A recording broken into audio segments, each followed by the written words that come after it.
آپ کو سننے کے بعد جب ریورٹ ہوا تو کچھ نیک لوگ ہماری مسجد کے کہنے لگے، وہ نیک کیا ہیں یار؟ جو شخص پوری زندگی تہجد کی نماز پڑھتا رہا لیکن مزاروں پہ جا کے بابوں کو بھی پکارتا رہا، آپ اس کو نیک سمجھتے ہیں یار؟ اس طرح کے نیک تو ہندوؤں کے اندر بھی موجود ہیں، عیسائیوں میں بھی ایسے لوگ ہیں جنہوں نے پوری زندگی کبھی جھوٹ نہیں بولا، تو نیک تو وہ بھی ہیں۔ مدر ٹریسا سے زیادہ کون نیک تھا جس نے ہزاروں یتیم بچیوں کی کفالت کی ہے؟ اسے نوبیل پرائز بھی ملا تھا، انڈیا میں، کرسچن تھی، نیک تو وہ بھی تھی۔ داڑھیوں سے، نیک اعمال سے آپ یہ نہ سمجھیں کہ وہ شخص واقعی نیک ہو گیا۔ نیک وہ ہوگا جس کا عقیدہ بھی قرآن و سنت کے مطابق ہوگا، اور یہ وہ بات ہے جو سارے کرتے ہیں۔ آپ بریلویوں سے پوچھیں نا کہ جی وہ اہل حدیث دیکھیں اتنی لمبی نمازیں پڑھتے ہیں، وہ کہتے ہیں نمازیں کیا ہے ہی گستاخ ہیں۔ ہاں، اس کا مطلب ہے وہ خود بھی مانتے ہیں کہ عقیدہ درست نہ ہو تو لمبی داڑھی، نبی نماز کسی کام کی نہیں۔ تو سرکار جب ہم یہی بات آپ کے بارے میں کر دیں کہ اگر آپ کی توحید درست نہیں ہے تو آپ کی پگڑیاں، آپ کے نعرے، آپ کے سفید کپڑے اور پیلی چپلیں اور مسواکیں کسی کام کی نہیں ہے اگر آپ کا عقیدہ توحید درست نہیں ہے، اور آپ کے بابوں نے گستاخیاں کی ہوئی ہیں نبی علیہ السلام کی شان میں اور آپ ان کا جھوٹا دفاع کر رہے ہیں، تو کہتے ہیں ہے کہ گل کرتی یہ وہی گل ہے جی تسی کیتی تھی سرکار، ہاں پٹھی کر کے واپس کی تھی تواڈے تے، ہن تک تسی یہی گل کرتے سو نا۔ تو یہ بات جو میں کہہ رہا ہوں یہ اجماع ہے اس پہ کہ اگر عقیدہ درست نہ ہو تو عمل قبول نہیں۔ تو نیک وہ بنے بنائے نیک نہیں۔ تو نیک لوگ کہنے لگے کہ آپ کس کو سننے لگ گئے ہو، وہ تو گمراہ ہے۔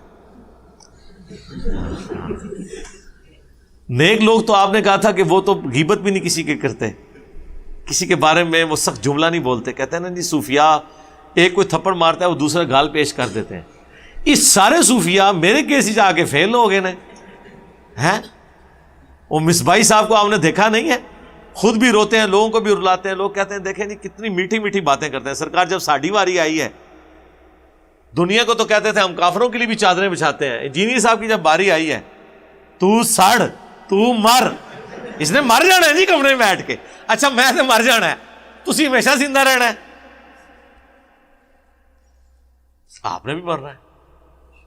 پھر انہوں نے کہا الو کے پٹھے، یہ بھی کہا ہوا ہے۔ میں جتنی بار کلپ لگاتا ہوں مجھے ایک رتی برابر بھی غصہ نہیں آتا، خوش ہوتا ہوں کہ اگر یہ باتیں نہ کرتے میں آپ کو کیسے منواتا کہ یہ سب لوگوں نے لبادے اوڑے ہوئے ہیں خوش اخلاقی کے، جب ان کی دم پہ پاؤں آتا ہے، ان کے مفادات پہ ضرب پڑتی ہے تو دیکھیں ان کی چیخیں آسمانوں تک نکلتی ہیں۔ وہ تو گمراہ صحابہ کے بارے میں سخت بولتا ہے، نعوذ باللہ۔ میرے سے زیادہ صحابہ کرام کا ادب کسی نے نہیں کیا۔ صحابہ کرام کا تعارف اس امت کو اگر کسی نے کرایا تو اس پلیٹ فارم نے، الحمدللہ۔ خالی میں نوکر صحابہ دا لکھ کے آپ سمجھ رہے ہیں آپ صحابہ کے خدمت گار ہیں، یا اپنے زوم میں کسی بندے کو قتل کر کے آپ صحابہ کے عاشق بنے ہوئے ہیں؟ صحابہ کے عاشق وہ ہیں جنہوں نے خلافت راشدہ حق چار یار کے صرف نعرے نہیں لگائے، بچے بچے کو رٹا دیا کہ حق چار یار ہے کون، خلافت کی ساری حدیثیں بتائیں، خلافت کی مدت بتائی، البتہ پورا سچ بتایا، آپ نے آدھا سچ بتایا تھا، ہم نے اس کے بعد بتایا کہ نبی علیہ السلام فرمایا تھا اس کے بعد کاٹ کھانے والی ملوکیت آئے گی، اس سے آپ کو تکلیف ہوگی۔ خلافت راشدہ کا تعارف ہم نے کروایا، ابو ذر غفاری کا، عمار ابن یاسر کا، سعد ابن ابی وقاص کا، خالد ابن ولید کا، قادسیہ کا، یرموک کا، عمر سیریز کا تعارف۔ سخت کہاں سے بولتے ہیں؟ الحمدللہ ہمارے زیادہ کون نرم ہے؟ ہاں البتہ جو رسول اللہ صلی اللہ علیہ وآلہ وسلم نے فرمایا ہے کہ عمار کو باغی جماعت قتل کرے گی، عمار انہیں اللہ اور جنت کی طرف بلا رہے ہوں گے، وہ جماعت جہنم کی طرف بلانے والی ہوگی۔ اب اہل صفین کو، امیر شام کی پارٹی کو جہنم کی طرف بلانے والی باغی جماعت، صحیح بخاری 2812 میں نبی علیہ السلام نے فرمایا، اور نقل کیا ہے امام بخاری نے، امام مسلم نے، میں تو صرف اس کو بیان کر رہا ہوں جو فتویٰ میرے اوپر 1000 گنا کر کے امام بخاری اور امام مسلم کے اوپر، اور 1 ارب گنا کر کے نعوذ باللہ اس شخصیت کی طرف آپ لوٹا رہے ہوں گے کہ جس نے یہ فرمایا ہوا ہے۔ اپنے ایمان کی فکر کریں، بابوں اور فرقوں کو بچانے کی خاطر رسول اللہ سے ٹکر تو نہ لیں۔ وہ مولانا ساکسا والی بات ہے کہ میں نبی نال ٹکر لے لواں، اپنا ایمان پر بات کر لواں تھوڑی گلاں مان کے، اور اس کا کوئی استاد بھی نہیں ہے جی۔ اگر تو یہ آپ کے نیک لوگ جو ہے نا وہ دیوبندی ہے نا تو انہیں کہیں گے ان کے استاد ہیں ڈاکٹر طاہر القادری صاحب، تو کہیں گے وہ تو ہے خود ہی گمراہ ہے. انہیں کہیں آپ تو جاہل ہو، اتنے بڑے عالم کو آپ کیسے گمراہ کہہ سکتے ہو؟ تو وہ آپ کو پتا کیا کہیں گے؟ ہمارے علماء انہیں گمراہ کہتے ہیں. انہیں کہیں کہ ان کے علماء آپ کے علماء کو بھی گمراہ کہتے ہیں. ٹینٹ تے کھیڑو. اور اگر یہ نیک لوگ بریلویوں میں سے ہیں تو آپ انہیں کہیں کہ جی ان کے استاد تو جو ہیں وہ مولانا طارق جمیل صاحب ہیں، دیکھیں انہوں نے ان کو اپنے ممبر پہ بھی وہاں پہ کھڑا کر کے تو جمعے کی نماز پڑھوائی تھی اور اتنے پیار سے انہوں نے ماتھا چوما تھا. تو وہ کیا کہیں گے؟ وہ تو خود گمراہ ہے.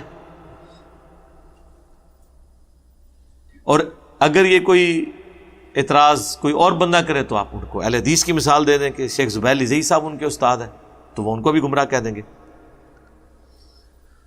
استاد ہمارے جی احمد صاحب بریلوی صاحب ہیں، کیونکہ ہم جب قرآن پیش کرتے ہیں تو آپ کو کیا کہتے ہیں کہ آپ قرآن کا ترجمہ احمد صاحب بریلوی صاحب کا پڑھ لو.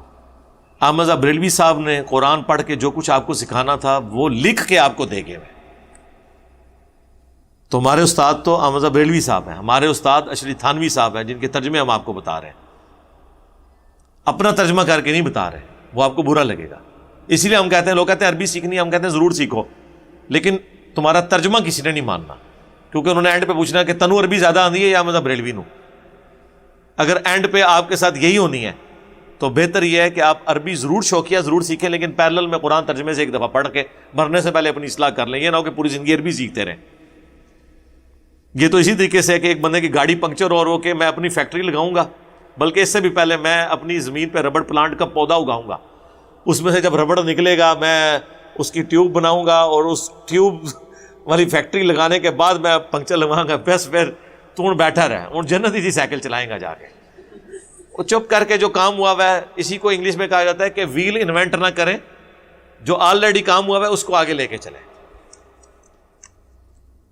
یہ ان سارے اعتراضات کے جوابات میں نے اپنی ویڈیوز میں دیے ہوئے ہیں. انجینئر محمد علی مرزا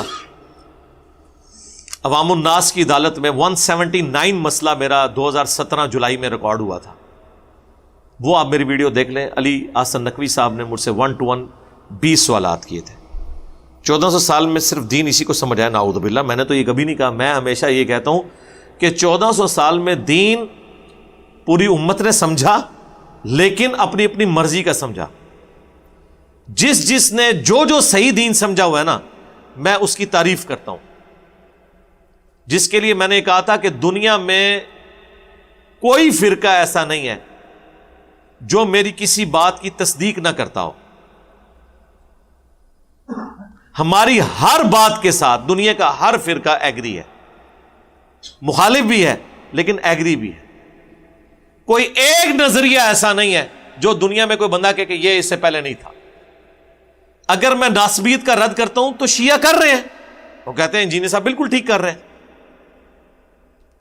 اگر میں رفع الیدین کے اوپر بولتا ہوں، حنفی دیوبندی اور بریلویوں کو تکلیف ہوتی ہے تو اہل حدیث کہتے ہیں بالکل جی رفع الیدین پہ تو صحیح بات کر رہا ہے.